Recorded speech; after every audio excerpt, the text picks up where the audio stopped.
Well, I feel like we need to have a round of applause for you guys for coming out. Thank you so much again.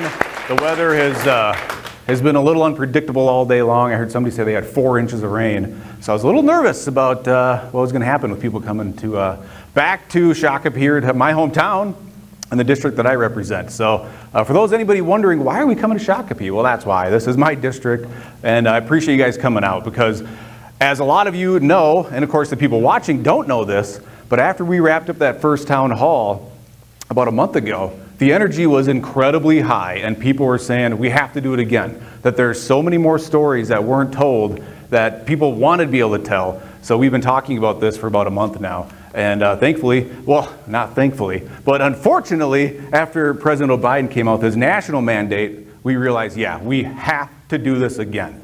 So you guys have the stories.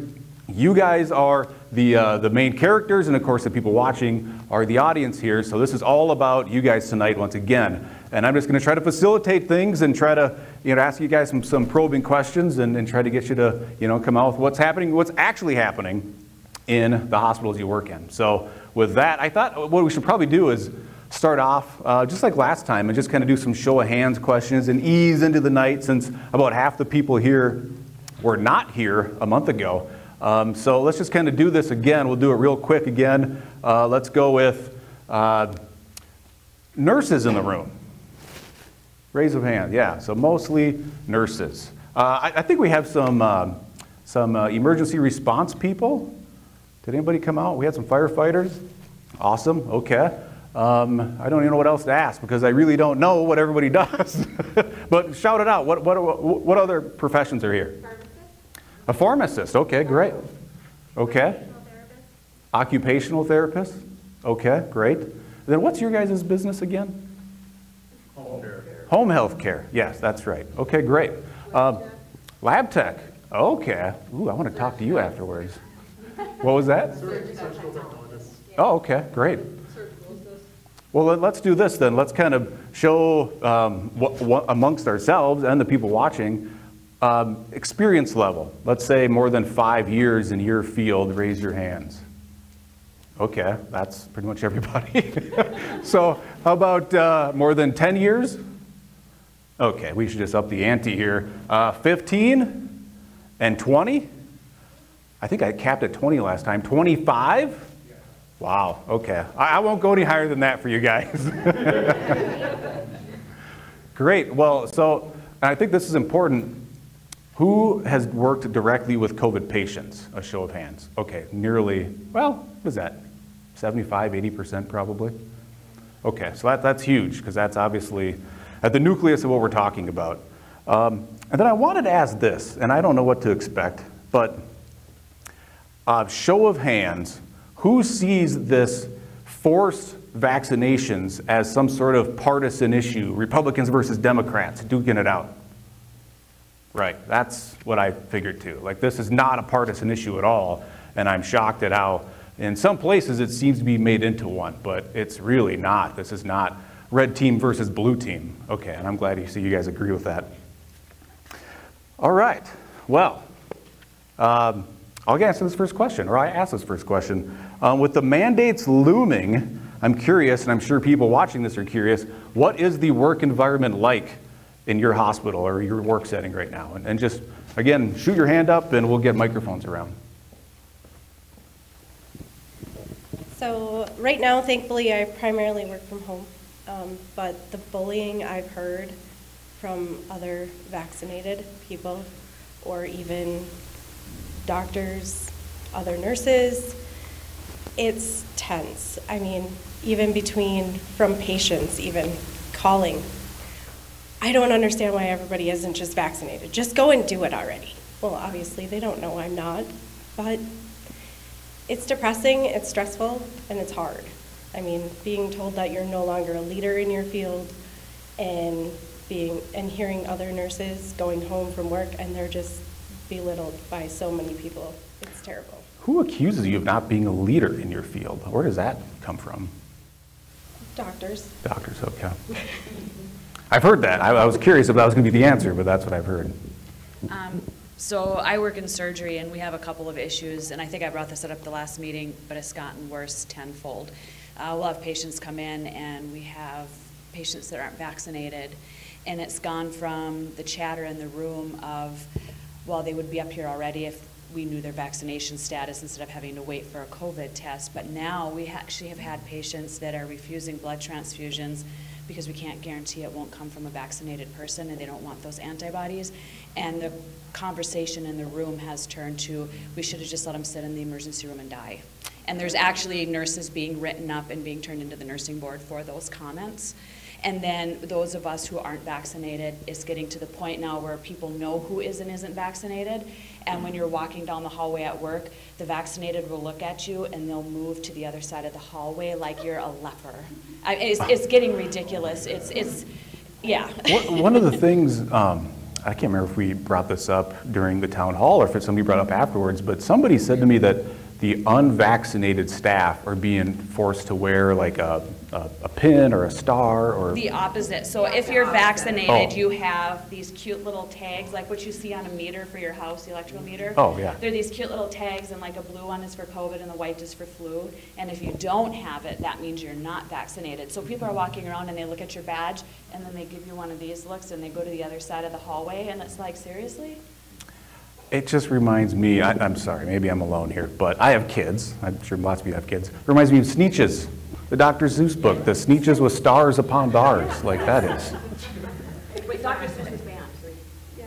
Oh, that's right, Doc, yeah, he's not good. At our hospital, it's a little bit different. I'm in a small community hospital, and the toxicity is more administration against staff.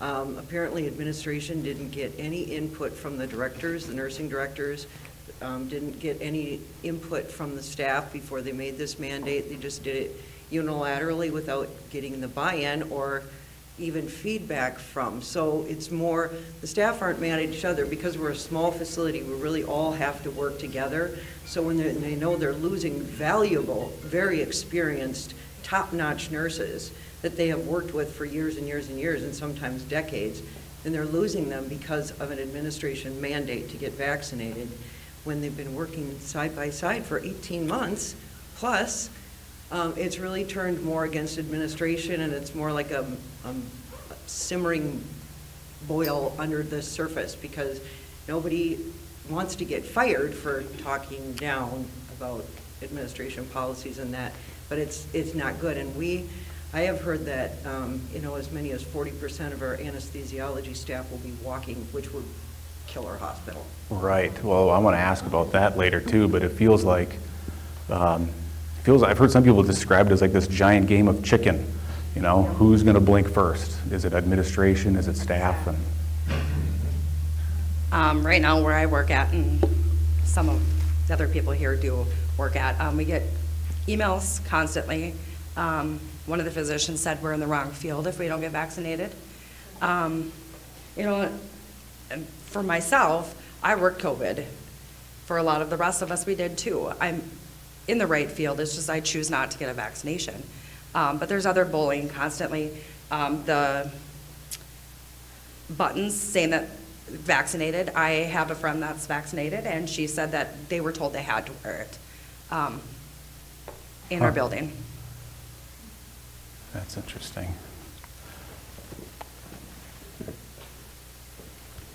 Thanks. It's a hostile environment at the hospital that I work in. Not for most, but for me, because I'm one of the few that is not gabbing all the time about vaccination that, vaccination this, and actually making up stories about the population of, I work on the COVID floor at the hospital, and doctors and nurses are talking about how all of the current COVID patients, which the floor is full of new COVID patients, are unvaccinated, is what they're saying, and the actual opposite is true and written in their charts. Really? So they are yes. vaccinated, and it says on their charts they're vaccinated, but the message they're pushing is they're unvaccinated people. Exactly. Really? And everybody's nodding their head to this. The most shocking thing that I have heard, besides just laughing in my face when asked if I was going to get the vaccine, and I said no and explained my reasons why not.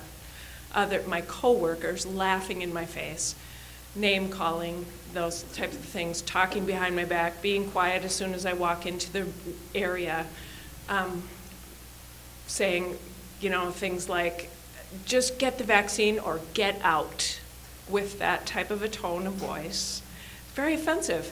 But they also have been lately saying, several nurses and doctors, I'm having such a hard time having any compassion or empathy for these patients that have not chosen not to be vaccinated, and here they are sick. I can barely take care of them, which is so wrong.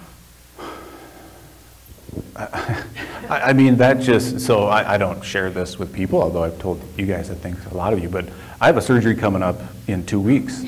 And this makes me want to bring a little secret audio recording device and just record and see what people say. Yeah? Okay. I will do it. Where are they going to put it? Where am I going to put it? Yeah, I might be crafty.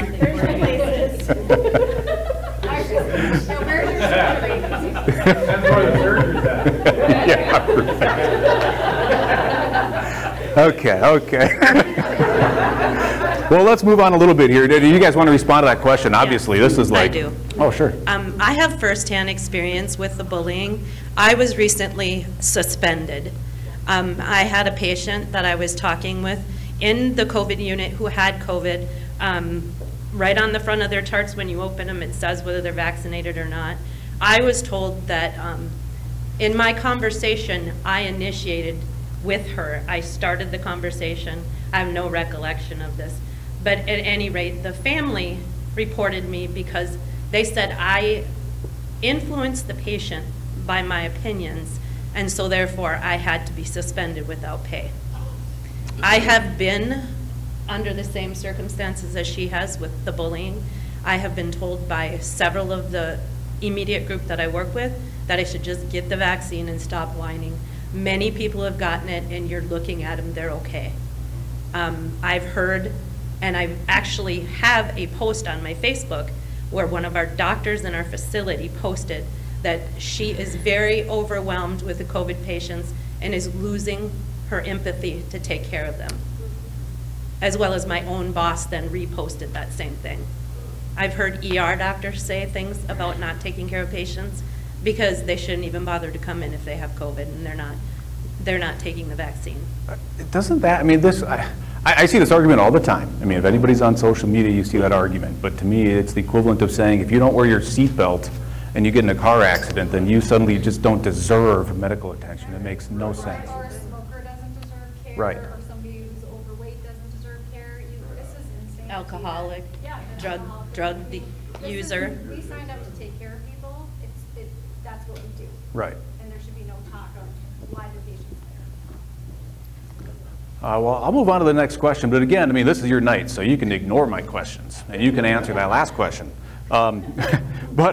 So when you talk about what happens with healthcare, right? You talk about people that are going to be leaving, 40% of anesthesiologists. So as you guys are in this world and you project out, what does healthcare look like in a year or 2 years or 5 years from now? If no one stops these mandates, what does it look like? What does it look like in communities across Minnesota? The access to care, the quality? I mean, I'm curious what you guys' thoughts are.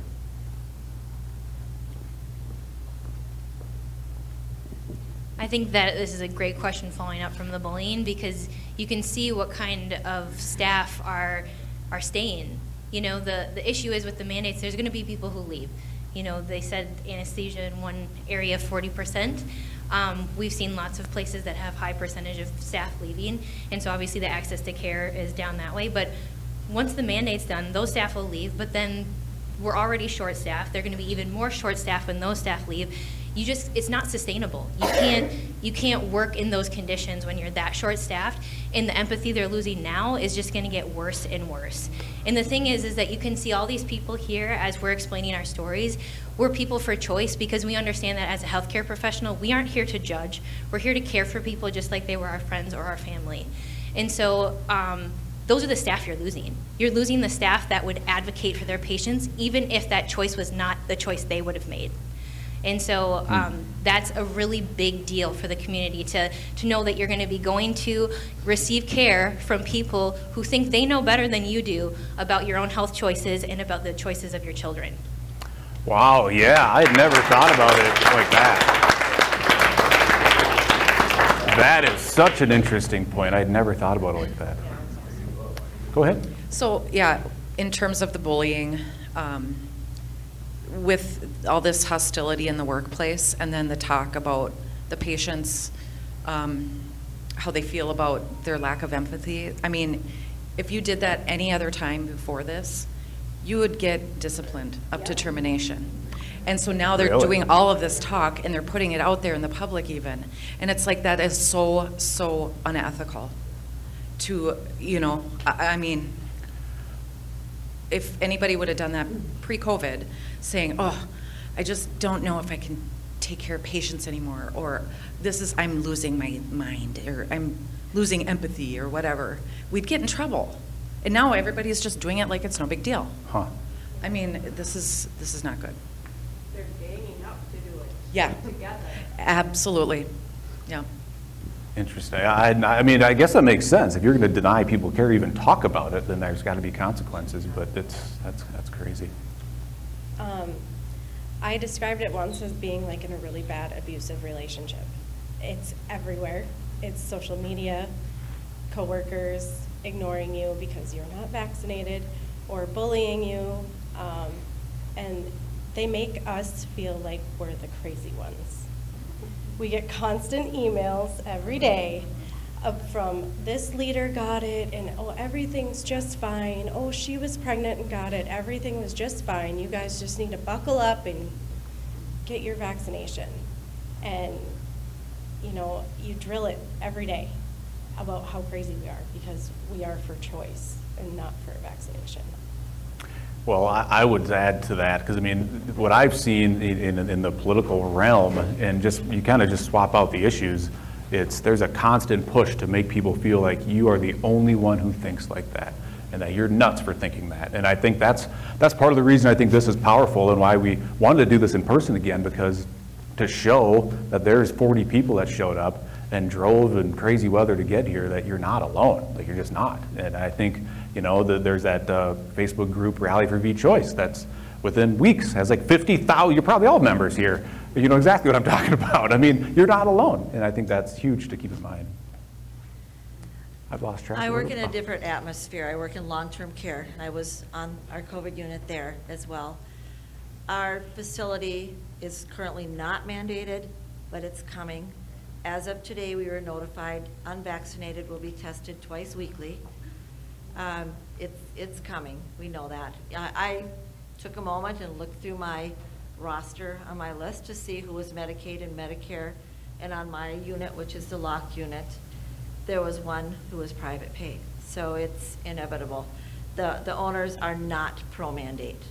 They have been at the Capitol. They've been holding signs and standing with us. So we're grateful for that at our work. There are 2/3 of our staff who are against the vaccinations and will be gone. Really? And that includes administration.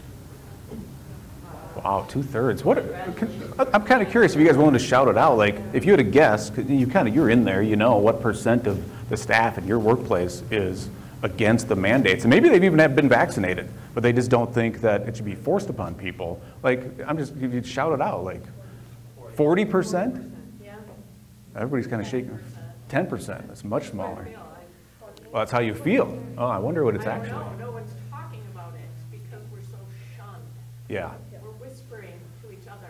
Yeah, I forgot I heard that 20 to 30%, 40%, and 65%. That's a big number. Every day there's more people at work that will come up to me because they know that I'm fighting for this. Andy, what are you going to do? Is there anything you can do to help me? Can you help me write my exemption? You fight so hard, you've seen your videos. What can you do to help me? I'm at a loss, you know? And so every day there's 2-3 people more. So you figure since our last meeting, working 5 days a week, you know, that's 20 more people each day, at least 20 people since then that have come up to me, and that's just in the operating room alone. You know, and right now, we've shut down even more ORs.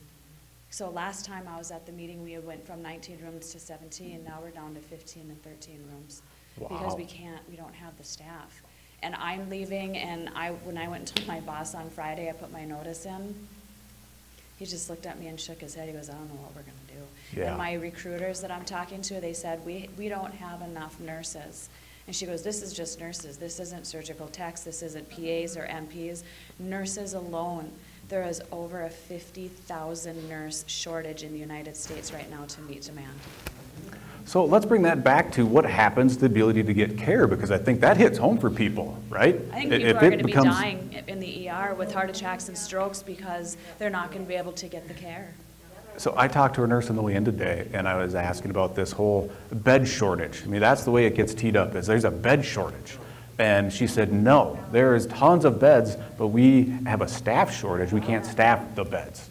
And that's, so if 40% of people are leaving the systems, I figure out where to go, stop the feedback, then that only, it makes it exacerbates the issue, right? And so if you, I don't know if anybody's willing to speculate on that, but I live in Shakopee here. We have St. Francis down the road, and typically you go into the ER and it's pretty quick. But what are wait times going to be like? Like what? We have 5 and 6 hour wait times right now. Oh, really? Somebody. We are at 18 hours from ER. Oh, okay. We got to get this microphone shooting around then. What was that? We're at like 18 hours some days, some weekends especially. We can't get people to pick up. Bonuses are really nothing, and for how they're acting about everything. Fortunately, the floor I work on is very cohesive. So even the people who are vaccinated are ticked off.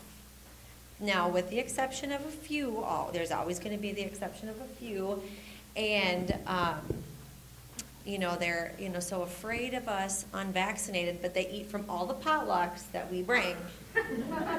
So, of course. I mean, just like the Emmys last night. Nobody cares. We're rich and famous. Yes. Yeah. So, never in the history of potlucks have I seen any of them skip them, whether it's brought in by a vaccinated or an unvaccinated person. But our wait times are crazy. I work charge almost every shift I'm there, and I close our unit with 8 open cardiac beds. Our unit only has 24 beds, and cardiac beds are usually in high demand. And I'm like, I don't know what to tell you. We have no nurses. So let's keep moving the mic around. If you guys can stand up if you're going to speak, if you're behind this front row, so we can see you.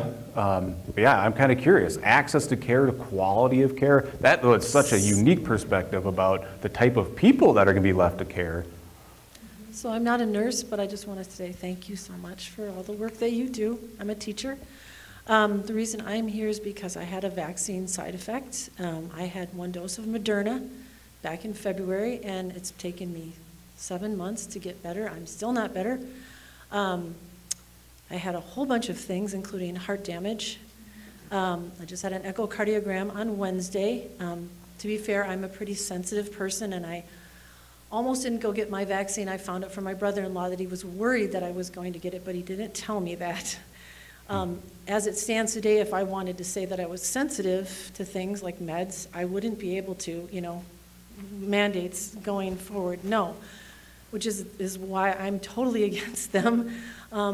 I've met a lot of really vaccine-injured persons now from this particular. Now, I've had all of my childhood vaccines, all of my kids have too, but I know full well that we don't have long-term data on this, and it's all still in clinical trials, even though it was approved. So we don't have all the data. I know that, and I've met a lot of people, and I've looked at VAERS, and I've looked at things, so I know that there's legitimate concerns for people to want to not, COVID is a serious illness, but it's ridiculous to pre-harm people or put them at risk for example, I have continuous atrial fibrillation. And we're going to go forward and work on that. But that is, if anybody knows, is a risk factor in COVID. So in fact, I was given a risk factor, which is insane. So anyway, I just wanted to share that. You know, I know several other people. There was a lady who was going to come tonight, but she didn't feel well enough, and she used to jog, and she's in a walker. She was going to come with me, but she didn't feel good. So anyway, my name's Kate, and I live in New Brighton. Thanks. Thank you for sharing that.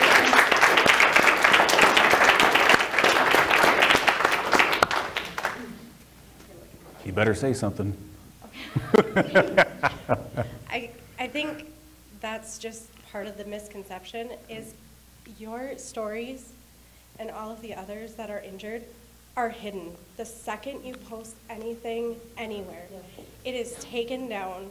And I have heard from 4 people in the past week who have been injured by the vaccine. One is in the ICU within the last week. Wow. And they're not patients, they're friends, they're family. One's in the ICU, one is home, but struggling. Stroke, amnesia, everything, which is amazing. A side effect, I had listed all the side effects today, going through VAERS and amnesia. I mean, some of them are, you know, your typical COVID symptoms, but then there's all these other symptoms that, as I said the last time, I've never seen symptoms from a vaccination that way. I got to ask you guys a question. So I watched this video, and it was a nurse. She was opening a box of some COVID-19 vaccine. And she said, this unopened box. So she opens this thing up, and she pulls out this pamphlet, and she says, this is the information that all medicine is supposed to have. And she unravels this thing, and it's this giant piece of empty paper. Like, that's real? And that's very different from other medications. Oh my gosh. Right, yeah, normally there's actually information on the information packet. Okay, that you would think so. Wow.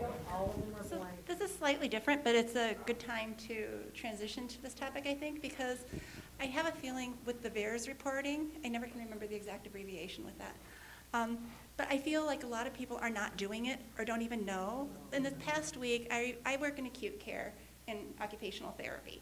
And this past week, I reported 4 different VAERS reports because 3 of them had gotten the COVID vaccines and were there with COVID.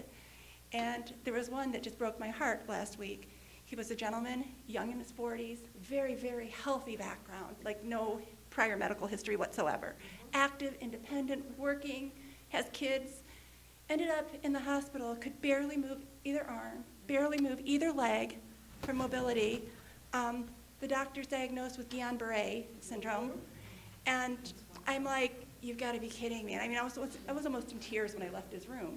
And I'm normally, as a medical professional, I'm sensitive, but you know, I can separate my own emotions from it. And I walked up to the doctor, I saw at the nursing station, I go, do you think this has to do with the COVID vaccines he got? He's like, oh no, he had respiratory issues this last 3 months, and it's because of that. And I kind of let it go at that, because I was just trying to build that confidence to even ask the doctor on this one. So I went ahead and filed my VAERS report, I'm proud to say. But, all right. But he just really hit the heart. I mean, he barely can move those arms and legs. And I mean, he needs extensive rehab. And I don't know how much he'll get back. I mean, only time will tell. But my gut feeling is it was from the vaccine. And I've done this long enough. My gut's pretty darn accurate from prior experience. So that's just one of many examples, and I've seen other videos and talked to other people who have had a stroke 2 or 3 days after getting the vaccine, or somebody whose brother-in-law passed away because he got the vaccine when he had COVID, but he didn't know he had the mild form of COVID. And they don't test for that before you get the vaccine, so how many other people is this happening to? And the other factors are, you know, all the numbers that come out on CNN, or for the people who are so high on getting the vaccine and thinking the world should have it, their numbers are so incorrect as to how many people are dying from the vaccine, how many people are getting additional health conditions because of the vaccine. They're just in total denial with it. Yeah, you guys have probably all seen this. Sorry, I didn't mean to cut you off. No, that's okay. So I get very concerned that not enough reports are being filed to VAERS. And I mean, I asked the doctor and she didn't even know what it was. And I'm just like, oh my goodness. The doctor didn't know what VAERS was? No, because it was the first time I had filed and I was trying to figure a little bit of information out. And she's like, what's VAERS? I don't know anything about it. So I asked a couple others and they gave me some answers, but not exactly what I Trust wanted. the experts, though. Unless you have a medical degree, you Yeah. don't know what you're talking about. Yeah, Liz. and it's very time consuming. It takes probably 25 minutes, 20 minutes just to do a quick report of it. So I see why a lot of people are avoiding it time-wise. But my God, this is to help save lives. I mean, that's what we do. Wow. Well, I'm sure you guys have seen this. In fact, I saw it on the Rally for V Choice page. But that ABC request to say, hey, give us some feedback. We're looking for people that were affected by COVID and wish they would have gotten the vaccine sooner. And there were 39,000 last I saw comments, not about people who wish they'd gotten the vaccine, but people who had an adverse reaction to the vaccine. And of course, I doubt they did any stories on that.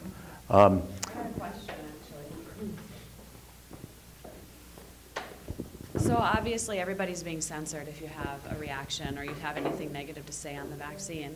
And with stories like yours and with the 39,000 that replied to the national news media, is there a way that we can start a platform to get people together to start going as groups of 50, 60, 100 people, even if we have to take turns renting a bus and go to the hospitals and sit outside of the hospitals and tell people we're the vaccinated injured, this is what happened to us, listen to our story before you go in, they're censoring everybody, and start pushing back on a different platform. Is there a way that we can organize that?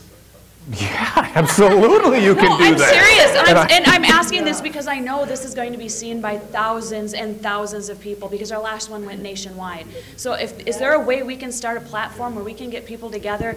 I mean, I got a truck, I can haul a handful of people, but if we start getting groups of people together, especially when there's going to be a bunch of us unemployed with time on our hands, let's start getting these people together and go hospital to hospital to hospital and show them what's going on. When you've got somebody trembling or can't talk or has no feeling or is in a wheelchair, you can't deny that. You can't censor that when they're there in person. You can't. Yeah, I mean, of course, the answer to your question is absolutely, and you're right. I think several 100,000 people watch this across the country. I have postcards from Nevada and Tennessee and Texas, so I think that can inspire people to take that type of action, and maybe they come up with another different variant of it, but there's variants. Ooh, that's a bad word. Red buses, I don't care. If everybody kicks in $25, you can get a bus and get 100 people on it and go to hospitals and sit out in front on the public street and show people what's happened to you. Yeah. Well, we can talk about that afterwards because I'd love to help participate in that and help organize it.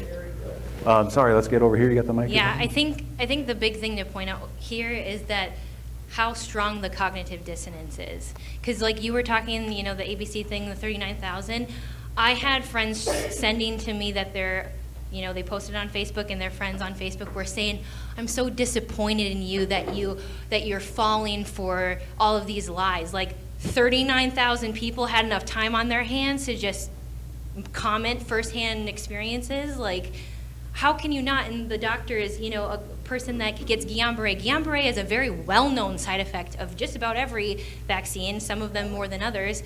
And for the doctor to, not even consider that could be the issue. It's mind-boggling and it's terrifying, and it should scare everybody because the VAERS reporting is not happening as it should be. And she, had mentioned that the doctor said that he had never heard of it.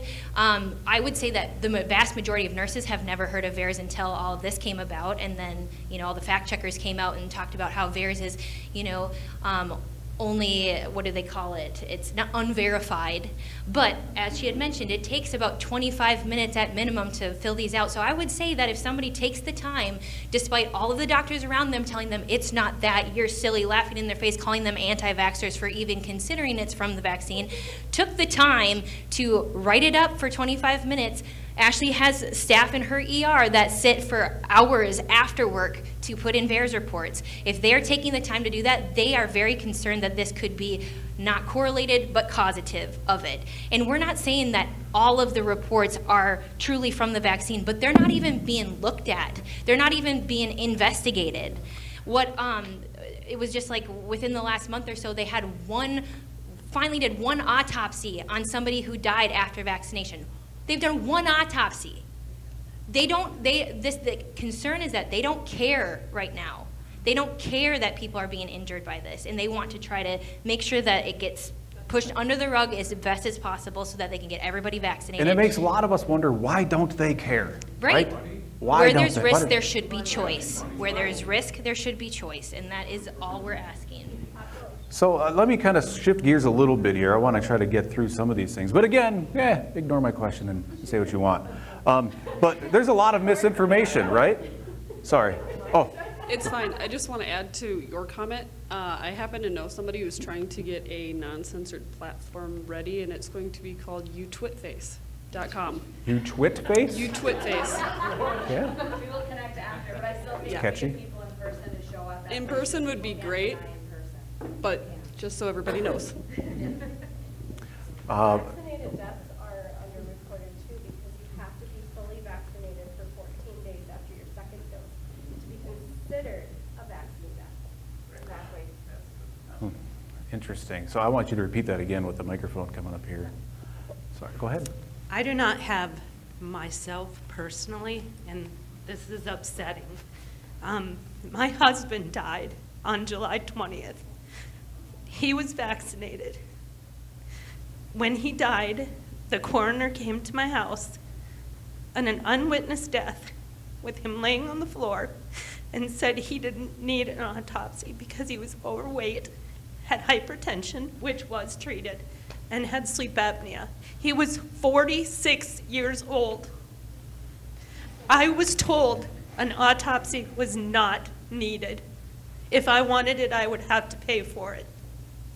I am beyond disgusted with what is going on here. And I don't care what anybody says. I am not getting this vaccine. And as far as what I said before about my work coming down on me, sorry, but I'm going to say it, to hell with them too. I do not care. Wow, I'm sorry.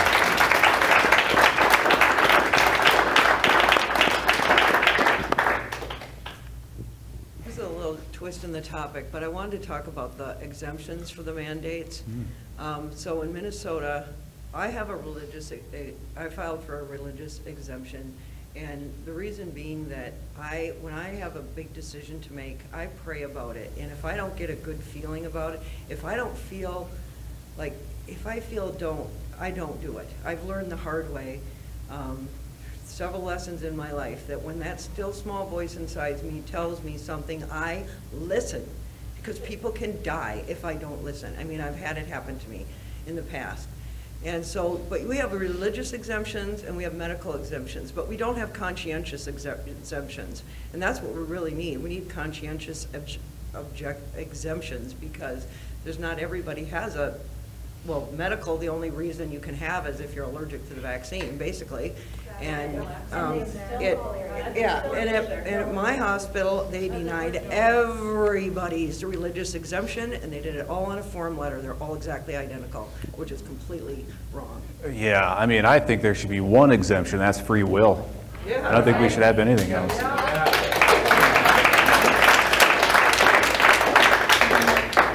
So what about the common misconceptions? You know, the misinformation, you hear this term thrown out all the time. Like, what is the thing that you hear and it drives you crazy and you want to set the record straight?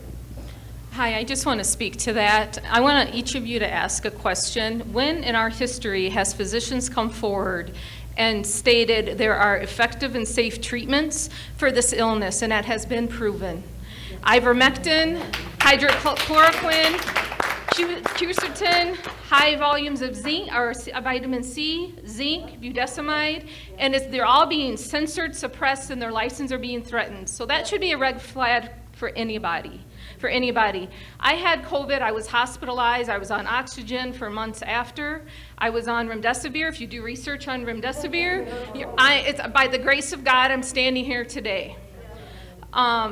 And the other thing I wanted to mention is natural immunity. It's all about getting the vaccine, There's no exceptions, and there's no scientific, even remotely smart conversations going on. It's just vaccine or nothing. And it's wrong. I firmly believe that this is going to be the downfall and restructuring of our medical community. It needs to be changed. Big Pharma has taken over. The CDC, the FDA, the NIH and the AMA are all completely corrupt and captured operations.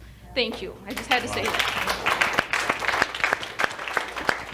Yeah, what about natural immunity. I don't understand. It's like natural immunity doesn't exist anymore. And that study out of Israel shows it's like 13 times more effective than the vaccine, but it gets ignored. So I think one of the most striking misconceptions right now is that I think, no doubt, the unvaxxed and the hesitant, we are not part of the majority. That's obvious and clear. But I think the majority, and maybe even the forces that be, have been peddling and have arrived at this misconception that the unvaxxed and the hesitant are just conspiracy theorists or tin hat wearing nut jobs or something. Guess what? If you stop and you put 10 of them in a room and you talk to them, I'll bet you more than half of them know way more about the data, the science, the actual objective facts than half the providers in your city. I analyze data for a living. That's my job. I'm an IT. I happen to work for a healthcare company. I work at home in my basement. I said, they tell me I have to get a vaccine. There are over 200,000 articles in PubMed from the NIH about COVID. That's how much content there is out there. A lot of people like me, they approach this, the hesitant, going, well, I'm not going to go ahead and just take your word for it. Yeah, your credibility based on your authority as a doctor or NIH representative, fine. But I'm going to go ahead and do my own research because it's going in my body. I'm going to think about this. Now, I've done all kinds of that, and let me tell you what, my hesitancy is sufficient enough to make me say, I'd like to see a couple more studies first, please, before me and my kids Which isn't asking mandated much, to do this right? kind of thing. You know, so there's another misconception here that is probably significantly more impactful, and it's that you can make nurses out of thin air, because obviously they think that you can.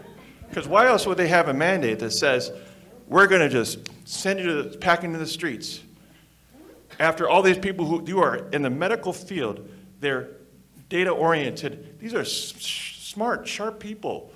Why would you assume that they have no competency to evaluate their own safety for themselves in this medical environment?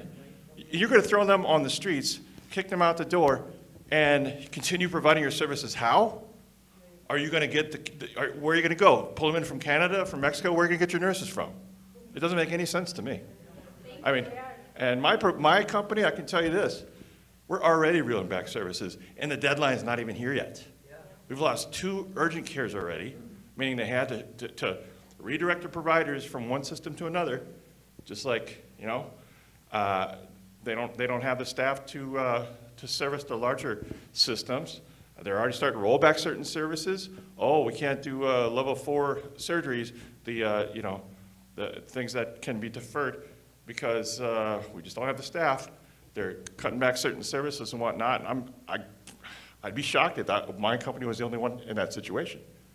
You know, so what do you think is going to happen after you cross this magical deadline in this game of chicken where you say, nope, you're gone? To the people at home, that's going to be a real rude awakening for the rest of society, because you have no idea how many people are just about to get fired and they're not going to be able to provide blood transfusions for your elderly loved ones. They're not going to be able to meet you at the ERs. They're not going to be able to drive the ambulance to come get you, et cetera, et cetera. This is a very dangerous situation, and this is a dangerous game. Yeah, well, and you hear a lot of people, especially around campaign season, they go around, they say healthcare is a fundamental human right. Well, I feel like they're starting to take away that right if they really believe that.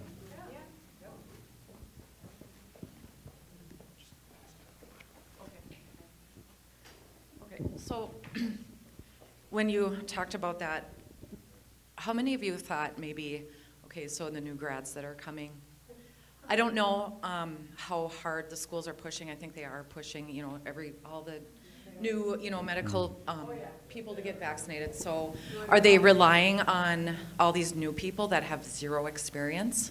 Well, I shouldn't say zero. I mean, you do get your clinicals and things, but right, because yeah, it's zero because, you know, it doesn't hit, you know, until you get to your real, you know, first job, you know, that reality. But yeah, how many have you thought of that? Are they going to just rely on the new grads? Or what are they going to do? And are there that many in school that are just going to suddenly backfill? Probably not. Many of the colleges are short students right now. Yeah, There's no nursing so. students. Last year when we were having people Let's get the mic around. If you're. To say last year, Uh-oh. we had people getting sick. They were taking nursing students as interns and training them in the ER and training them on the floor to do COVID care because we had so many people out. So I can only imagine right now they're taking students that have no experience, that aren't even licensed, and they're putting them in intern programs to earn credits and just throwing them on the floor to take care of people because we're not there. That's what they're doing to try and compensate. Exactly, they're not even. That should terrify them. They're not even licensed. And lawsuits are going to go. Yeah, they're saying that should terrify people, and it should. And I've heard from multiple places that nursing programs are down. The enrollment is down. The nursing program I graduated from, when I was there was a waiting list. Now this next cohort that's going through, there's 45 spots. Only 30 of them are filled, and 9 of them quit in the last month and a half. And so people are starting to question even if this is something they want to do. And she had just mentioned too, a lot of these nursing staff that are going to be graduating haven't even had in-person clinicals. They've had clinicals online or simulation, whatever. Right. So it's a whole different level of unqualified. Wow, yeah. In some programs, like the hospital that I used to work at, would have new grad programs. Well, you need experienced, willing staff to train these new grads. And so, yeah, it just is. When we're talking about experience too, in an emergency room, there's 5 to 7 certifications that you need to have a trauma case or a cardiac arrest or stroke patients. So when you're training somebody, most new grads in an emergency room don't even get to that level to be able to take a STAB patient for a few years. Oh, wow. And you're talking, they're already paging out on the daily that they need a STAB trained nurse. Yeah. They're short already, and it you say hasn't they're even paging gotten, out on the daily. What does that mean? So saying that they need help. Okay. So every day they need help in certain departments. So we get texts saying, hey, can you pick up? Hey, can you pick up? And they're even paging out for STAB trained specific nurses because they are so short already. And STAB is your traumas, your higher level, and you have to have all the certifications to work in that department. Wow. It's the scary patients in the ER. It's the scary patients. The scary patients. But yeah, that's the thing is, someone had mentioned about nurses being dispensable. They're just going to get them on a thin air. It's not just a body that went to school to be a nurse. A lot of these people that are leaving are very experienced, certified nurses. They're specialty nurses in their areas. You can't, I work OB. You don't want me taking care of an ICU patient. You don't. But you also don't want that ICU nurse coming and taking care of my patients, of my, high-risk OB patients that are on MEG and Pitocin and, have to watch this strip and make sure that this baby's doing okay. You want highly trained staff in the areas that they're specifically trained for. And that's not happening already. So we're talking about an existing staff shortage, right? Somebody said there's 50,000 short in the country, making it worse. And then even if you can backfill, the depth of knowledge is going to get much shallower. And probably the ability to actually provide care, I'm assuming, if they don't have the knowledge to do it. Wow. Sorry. Yeah, I don't want to take time from you guys because it sounds like you're under a lot of stress, and I'm so sorry. I just wanted to say that, thank you. But I love what you were saying about early treatment. I do think that is being censored. I see that, and I've read a lot about this now because what are you going to do? For me, here's a good example. Okay, I have 1 dose. Am I considered fully vaccinated? No, I'm considered nothing, which is insane. How is that a thing, right? And I thought that when I went to get my vaccine that I thought someone would follow up, and when I had this reaction, I thought I could call someone. Well, there's no email for me to call. There was no place for me to contact someone. No one to tell me if I should take a second dose. And then when we found out it affected my heart, among other things, my provider said, thank God you didn't get the second dose. But I made that decision myself with no assistance. No one's called me from the Minnesota Department of Health. No one's done anything. So then I have gotten my antibodies tested 3 times. Twice with the spike protein at 4 months out, and then I sent it to a friend I happen to have at the Mayo Clinic who works in vaccinology, And he said, you look like you hyperreacted to the vaccine because your antibodies are very high, like probably too high for someone who had 1 dose. And then I just had neutralizing antibodies done, and I have them, like high. But it doesn't matter. I'm still this 1 dose.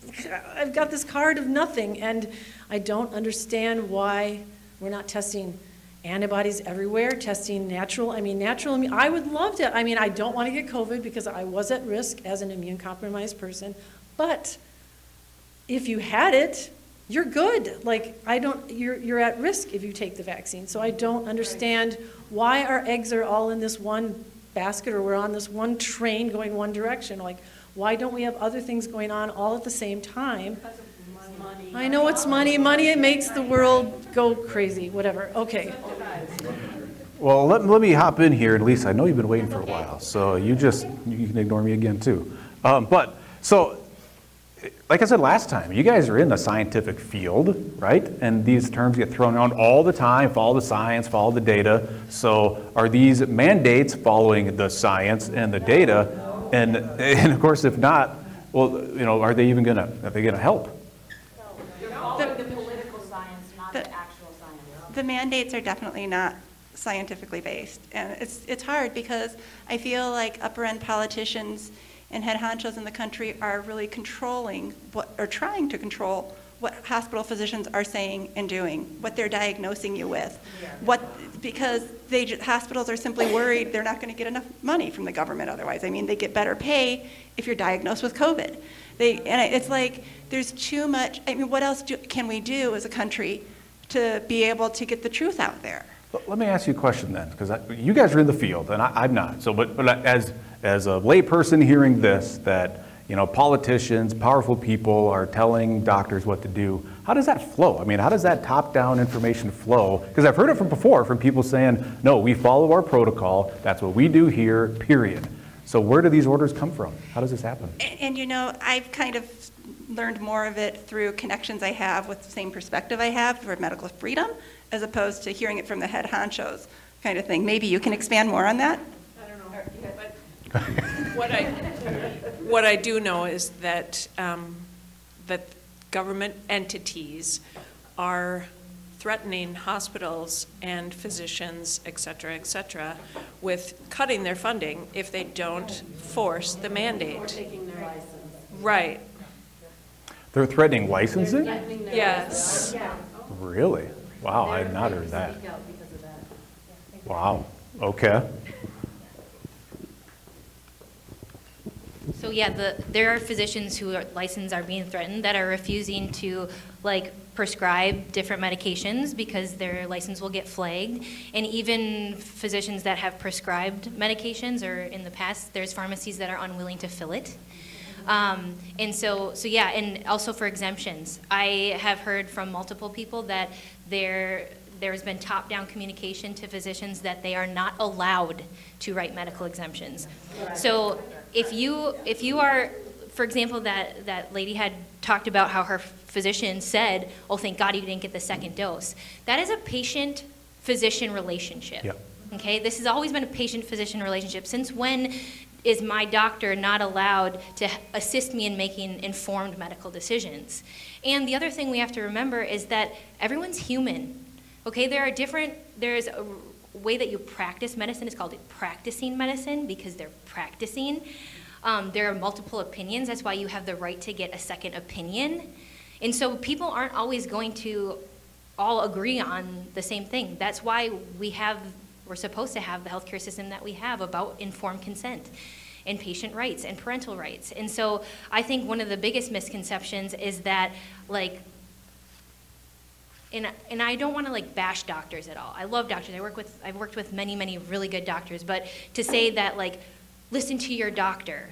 Well, guess what? Some of your doctors are bought, and some of your doctors are getting all of this pressure that their license is at risk, and some of them aren't willing to aren't willing to go past that and quote unquote do the right thing because it means their livelihood, which is what all of us are being pushed to.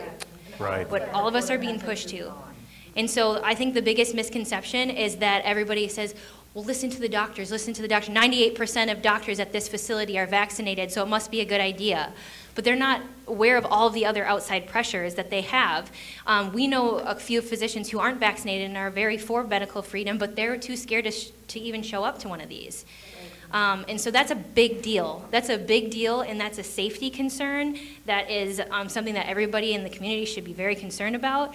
And I think you had hit it on the nail on the head about the early treatment. The other misconception is that people think, like, number one, all of the unvaccinated people are filling up all the beds, getting COVID and filling up all the beds, and that if you get COVID, that they're treating you to try to save your life. And, you know, Ashley can speak to that, but we know that there are protocols that are working, and they're not the ones that are being used in the hospital. And I, even working in OB, had witnessed ridiculous policies that we have never, just because a virus is novel and new, doesn't mean we throw out everything we know about infection disease, doesn't mean we throw out everything we know about preventing viral spread, you know, about respiratory issues and how we treat patients. We were doing things like, for example, we wanted to prevent aerosolization of the virus. So we were really low on PPE. Everybody's concerned about getting it. Everybody's, you know, scared to death. And so they weren't doing the right things for patients because it would be an aerosolizing procedure. Okay? So that's a big deal. So they were allowing patients to die because the staff were scared that it was going to aerosolize, and so they were putting all these policies in place to try to protect the staff. The staffing shortages we talked about on the way here. If you just had a sniffle and you called in, you were put on leave for 2 weeks. You know, all through COVID and stuff. So we've been working short-staffed all through COVID because they were taking all of our staff out. Anytime you got an exposure, you got taken out. Instead of getting people proper PPE, having them supported as they are, and like actually doing infection control measures as we should be, we wouldn't be in this position. And if we were treating people early with the protocols that work, like from the FLCCC showed 86% decrease in hospitalization and decrease in death rate from using their protocols that are not being used in the vast majority of What is the FLCCC? The Frontline Critical Care COVID Alliance. Okay. And yes, ivermectin. Yes, ivermectin.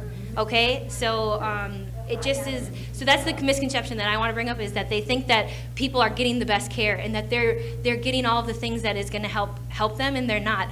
People are going to the hospital to die. Yeah. So that final point. So. There's a reason that we aren't asking anybody to introduce themselves. There's a reason nobody really knows where we are unless they recognize this room. There's a reason we changed the location last time. It's because it takes courage, and you guys have it, to show up and have these conversations. And when we were leaving last time, somebody who's in this room again, who I won't credit this quote to, said something to me that just hit me hard. And she said, and again, if anybody wants to talk about this, please feel free. But they said, if you have COVID, one of the worst places to go would be the hospital.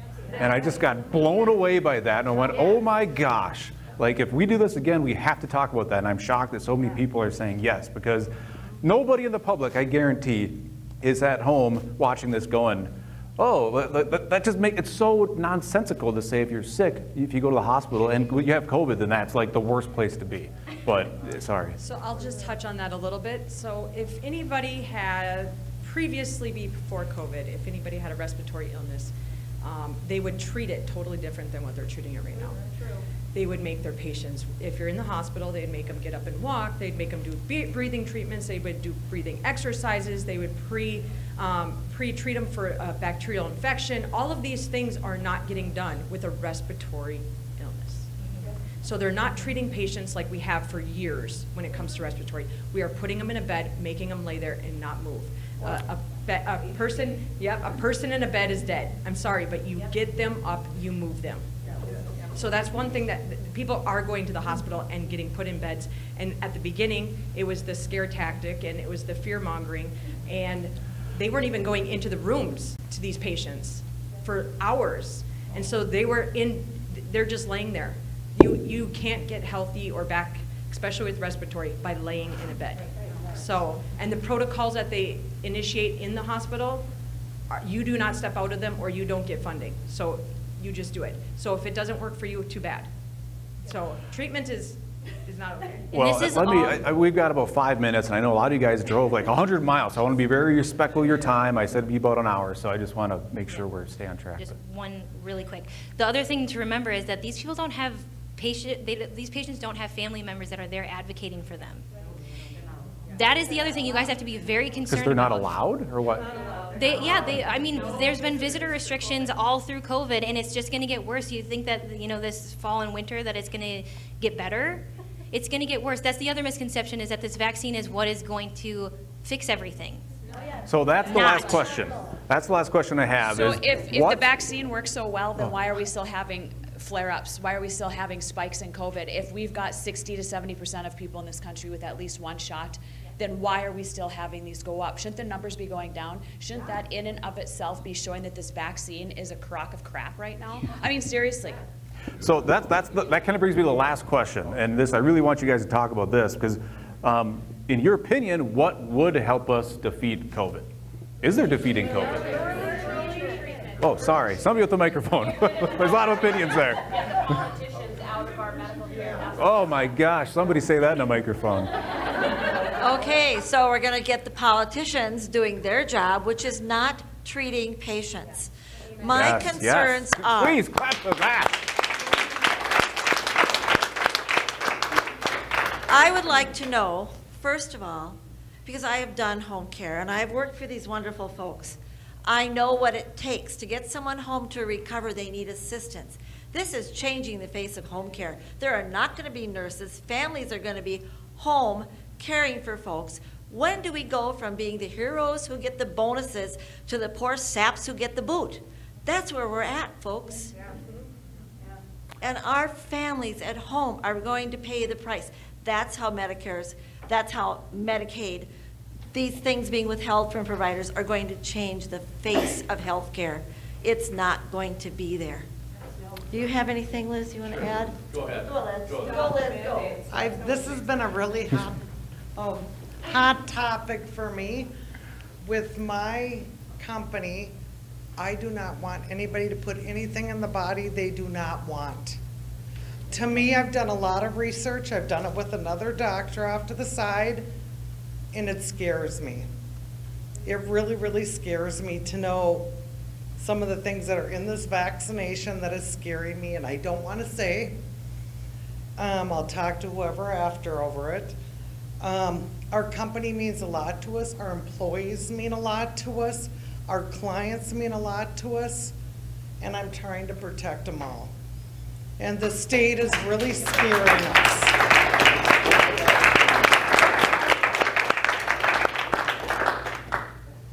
One of the things, Eric, in answer to your question, what can we do to change COVID? First off, we need to change the narrative and get the truth out and quit censoring and suppressing the truth so the general public can know the truth that there are effective treatments and the whole truth about this. This can be done very simply and get the politics out of it. That's awesome. In a sense.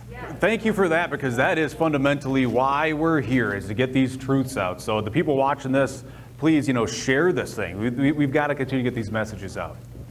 Okay, I'll probably be recognized by a couple nurses at Abbott, but needless to say, I just want to actually add that, we talk about early treatment. I work in an ED and I work in an ICU as care coordination.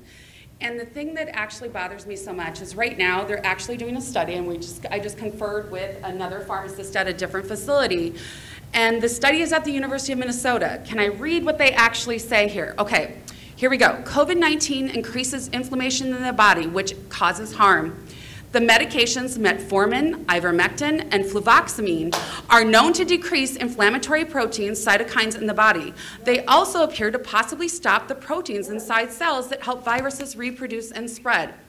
Next point, reviews of persons who develop COVID-19 while taking metformin suggest they were less likely to be hospitalized or die from the infection. Smaller prospective studies showed patients giving fluvoxamine or ivermectin were similarly less likely to be hospitalized or die from COVID-19. Last point, if we give metformin, ivermectin, fluvoxamine, or a combination of these medications to individuals soon after they develop COVID-19, will it decrease the severity of their symptoms? Although they just said that it would. Okay, will it prevent them from needing hospitalization? Yes, it just said that they would. This study hopes to answer these questions. So I guess the thing that I'm saying is exactly what all of these people are saying, is that I had ICU nurses actually make fun of ivermectin. I've had doctors making fun of ivermectin and other options. So I'm sure everybody, I've never gotten COVID. I have actually followed all PPE guidelines. I am not getting the vaccine, and great, hey guys, yo, not getting it.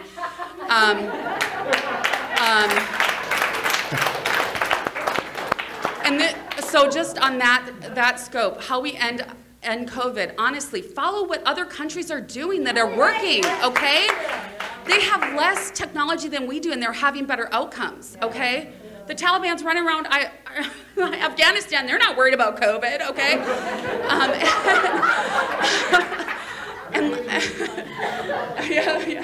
And we gave them a lot of money, yeah, $85 billion worth of stuff. Anyways, but last but not least that I just want to mention as well, and this is just truly the process of, and I work in pharmaceutical research as well. I have done it for almost 20, 25 years, so it's not like I'm, some wet behind the ears person. And when I saw the actual approval by the FDA for the Pfizer vaccine, I was absolutely floored.